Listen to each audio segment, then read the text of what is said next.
Tumsikilize mama jamani. Kwa majina anaitwa Sion Tumbakeni. Nani? Sion. Sio Tumbakeni. Nimesomesha mtoto wangu mpaka akafika darasa la 7 nikapeleka sekondari. Nikafadhiliwa na shirika la Noloho. Baada ya hapo akaja likizo mwezi wa 11. Tarehe 8 ndio nimeenda kuleta Arusha. Akaja nyumbani akakaa mwezi mmoja. Sasa nashangaza mwalimu hiyo ya timu hiyo ambaye wamenifasia mtoto ndio amembebesha mtoto wangu mimba. Nimeleta kwa kijiji. Kwa mtendaji wa kijiji, nimeleta kwa mtendaji wa kijiji, hamna mtu naona. Ngojeni kwanza, hebu tulieni huko. Hamna mtu ambaye ananitendea haki mimi. Mtendaji ya kata nikaja kumshitaki. Hajanifuatilia mpaka leo hii. Sasa ninachoshangaza Jumatatu usiku saa 5:30 wakaja kwangu kijana na mama yake na ndugu zake. Sijui anakuja kuniloga, sijui anakuja kuiba mtoto wangu, sijajua. Nikafungua nyumba. Nikaona ni wao. Nikafunga nyumba yangu nikaenda kulala. Naomba kabisa mnilinde kabisa maana sijui anaponifanyia ni nini. Mtendaji kata yuko. Unajua kesi ya mama? Ni kweli huyo mama binti yake yuko form 3 amepewa ujauzito. Lini? Januari mwaka. Kesi kwako kaleta lini? Ameleta Februari. Swala hili liko polisi. Linashughulikiwaje? Lipo ngazi ya polisi linaendelea na uchunguzi. Na watu wako dawati. Unaijua kesi ya huyu mama au mtoto aliyepewa mimba? Huyu mama kaja kumlalamikia nani? Polisi walikwisha kuja kumchukua? Bado. Ameshaenda kuhojiwa? Bado. Hata tangu mwezi wa 2 mpaka leo hajaenda kuhojiwa, maana yake ni? Huyo kijana aliyempa ujauzito anaitwa Kalakai Barisha. Sawa, yupo hayupo? Yupo hata. Kwa nini hajakwenda? Yuko paka hapa? Ndio. Yuko wapi? Hebu aje hapa. Wananchi mleteni hapa, yuko wapi huyo kijana? Hayupo. Alikuwepo. Alikuwepo. Kamaona mama mkwe atakuwa muondoke. Haya, swali langu, kwa nini mpaka leo hamjampeleka hata kata? Kwa sababu kama mama kaja kalalamika, swali liko polisi, polisi limeendaje? Na maana umelipeleka wewe au huyu mama mwenyewe ameenda polisi? Mimi nimelipeleka polisi, lakini huyu mama ameshafika polisi, ameshafika kwa afisa elimu. Ameshahojiwa polisi? Ameshahojiwa. Amehojiwaje peke yake? Polisi kata yuko wapi? Mtendaji wa kata aliniambia kwamba alimuita mtoto akamuoji. Na mimi nikamwambia basi mlete mtoto tumuoji. Ambaye mpaka leo hajaletwa? Sijamuona mheshimiwa. Mna uhakika na kazi yenu mnafanya vizuri? Tuna uhakika mheshimiwa. Uhakika wenyewe ni upi? Kwa sababu mnajua kabisa. Ndio. Mnafahamu kwamba maelekezo ya Mheshimiwa Rais na maono ya Mheshimiwa Rais ni watoto wasome.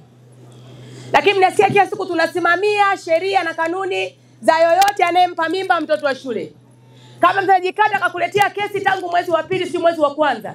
Mpaka leo wewe na mtendaji kata bado mnaongea mlete sijamleta, hajakuja sijakuja mpaka sijamleta. Hivi ingekuwa ni binti yako ungefanyaje?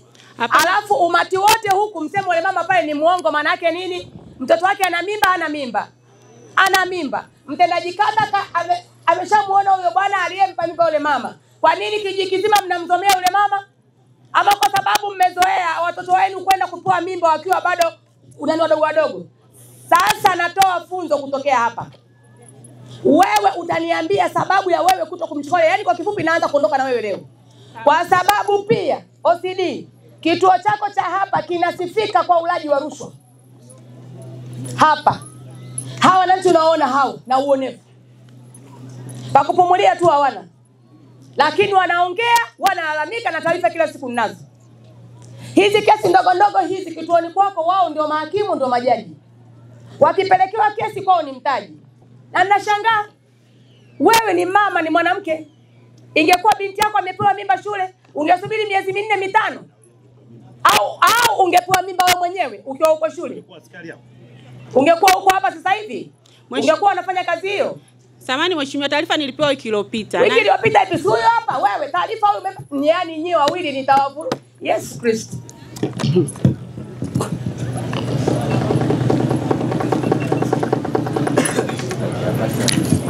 Msinivuruge. Ulipeleka taarifa hii polisi? Mwezi wa pili. Mwezi wa pili. Huyu anasema ulipeleka taarifa juzi. Mmejiona nyinyi wenyewe? Mmeona shida ilipo?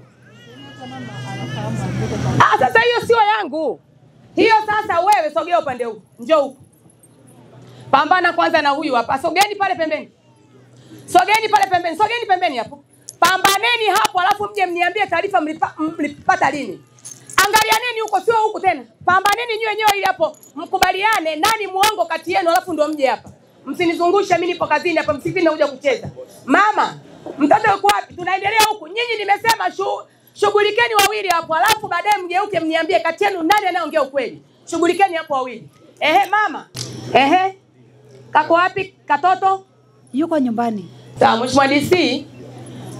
Hii leo kabla tujatoka hapa mimi na wewe, hakikisha umemwona yule mama, umeenda umemwona mtoto. Baada ya hapo tujue tunafanyaje kuhusiana na habari ya swala la mtoto. Lakini OCD, naomba mtuhumiwa huyo apatikane. Asikopatikana, mtuhumiwa wa kwangu mimi ni yule pale askari wako, ni mkute wapi? Nyuma ya nondo. Asikopatikana mtuhumiwa wangu namba 1 ni yule pale. Nimkute kwanza yule wakati mnamtafuta mtuhumiwa aliyemtia mtoto mimba. Alafu mtuhumiwa wangu namba 2 huyu hapa aliyepewa taarifa tangu mwezi wa pili mpaka leo anazunguka nazo. Sio kama tunaelewana? Mungu akubariki sana. Mama, swala lako tunalishughulikia, naomba ukakae. Mheshimiwa DC atakuona tunaondoka hapa na itamalizika. Asante.